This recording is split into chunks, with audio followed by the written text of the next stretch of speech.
حضرت خزیمہ رضی اللہ تعالیٰ عنہ، آپ کی جو گواہی ہے وہ دو مردوں کے قائم مقام ہے، تو اس کا لب لباب، اس کے پس منظر جو حدیث پاک ہے کہ رسول اللہ صلی اللہ علیہ وسلم ایک دن سیر کے لیے تشریف فرما ہو رہے تھے، آپ سیر کے لیے جا رہے تھے، راستے میں رسول اللہ صلی اللہ علیہ وسلم کے گھوڑا بڑا پسند آیا۔ گھوڑا جس کا تھا وہ ہے تھا نان مسلم، وہ مسلمان نہیں تھا، کلمہ گو نہیں تھا، حضور کو ماننے والا نہیں تھا، تو اس کو گھوڑا بڑا پسند آیا۔ حضور صلی اللہ علیہ وسلم کو گھوڑا بڑا پسند آیا۔ رسول اللہ صلی اللہ علیہ وسلم نے اس جو بندہ تھا اسے سودا کیا، فرمایا گھوڑا بیچنا ہے؟ اس نے کہا جی۔ سودا طے ہو گیا، معاملات سارے طے ہو گئے۔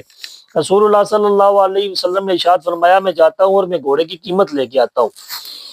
رسول اللہ صلی اللہ علیہ وسلم جب تشریف فرما ہوئے تو پیچھے سے ایک بندہ آیا، اس نے کہا گھوڑا، وہ بھی ماننے والا نہیں تھا، کلمہ گو نہیں تھا، تو اس نے کہا یہ تو سودا ہو گیا مسلمانوں کے نبی سے۔ اس نے کہا جناب کوئی گواہ؟ اس نے کہا کوئی نہیں۔ اس نے کہا مکر جانا، گواہ ہی نہیں ہے تیرے پاس۔ اس نے کہا ٹھیک ہے، بات تو ٹھیک ہے۔ اس نے کہا میں تجھے ڈبل دام دیتا ہوں ان سے جو تو نے ان سے لگائے ہیں۔ خیر کھڑے رہے۔ رسول اللہ صلی اللہ علیہ وسلم جب واپس تشریف فرما ہوئے تو حضور نے فرمایا یہ قیمت لو اور گھوڑا دو۔ اس نے کہا کہ جی سودا ہوا ہی نہیں ہے، کون سا گھوڑا دوں؟ گھوڑا تو تب بندہ دیتا نا جب کوئی سودا ہوتا ہے، سودا ہی نہیں ہوا۔ رسول اللہ صلی اللہ علیہ وسلم نے ارشاد فرمایا کہ گھوڑا بھائی میں نے تجھ سے گھوڑا لیا ہے تو گھوڑا تو کیوں نہیں دیتا؟ اس نے کہا جی سودا ہو تو گھوڑا دوں نا۔ اس نے بھی کہا اچھا بتائیں شریعت محمدی میں آپ کے نزدیک کیا یہ ٹرم ہوتی ہے، کیا کرنا چاہیے، کیا ہوتا ہے؟ رسول اللہ صلی اللہ علیہ وسلم نے ارشاد فرمایا کہ میری شریعت یہ کہتی ہے کہ جو دعویٰ کرنے والا ہے وہ گواہ لے کے آئے۔ اب چونکہ حضور دعویٰ کرنے والے تھے، فرمایا جو دعویٰ کرنے والا ہے وہ گواہ لے کے آئے، اگر اس کے پاس گواہ موجود نہیں ہے تو اگلا بندہ قسم اٹھا دے، بات ختم ہو جاتی ہے۔ اللہ اکبر۔ تو اس بندے نے کہا جی آپ گواہ لے کے آئے کہ ہمارا سودا ہوا ہے، گواہ دیں۔ بظاہر تو گواہ کوئی بھی نہیں تھا۔ حضرت خزیمہ رضی اللہ تعالیٰ عنہ نے ایسے ہاتھ بلند کیا اور فرمایا میں گواہ ہوں کہ سودا ہوا ہے، اللہ کے نبی سے سودا ہوا ہے۔ وہ پہلے ڈرا ہوا تھا کیونکہ مسلمان کٹھے ہو گئے سارے، اس نے کہا مار سے بہتر یہی ہے کہ کسی طریقے سے جان چھوائیں نکل جائیں۔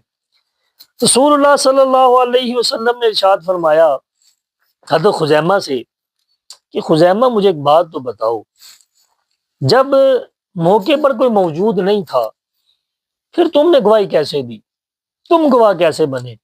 تو حضرت خزیمہ رضی اللہ تعالیٰ عنہ نے جو جواب دیا سبحان اللہ، تو آپ نے فرمایا یا رسول اللہ، یا رسول اللہ، آپ کے کہنے پہ ہم نے رب کو مانا ہے، یہ گھوڑا کیا چیز ہے؟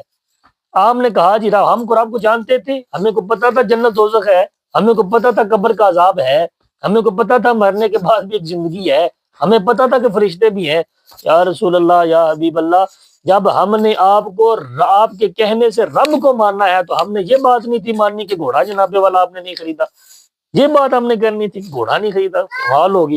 رسول اللہ صلی اللہ علیہ وسلم اتنے خوش ہوئے، اتنے خوش ہوئے، اتنے خوش ہوئے کہ حضور نے حضرت خزیمہ کا ہاتھ پکڑا، فضا میں بلند کیا اور فرمایا کہ واقعی میری شریعت میں دو گواہ موجود، گواہوں کی جو ہے وہ گواہی قابل قبول ہے، اور جہاں میرا خزیمہ اکیلا ہوگا اس کی گواہی دو قائم بندوں کی قائم مقام ہوگی، جسے دو گواہ نہ ملے وہ اکیلا میرا خزیمہ لے جائے۔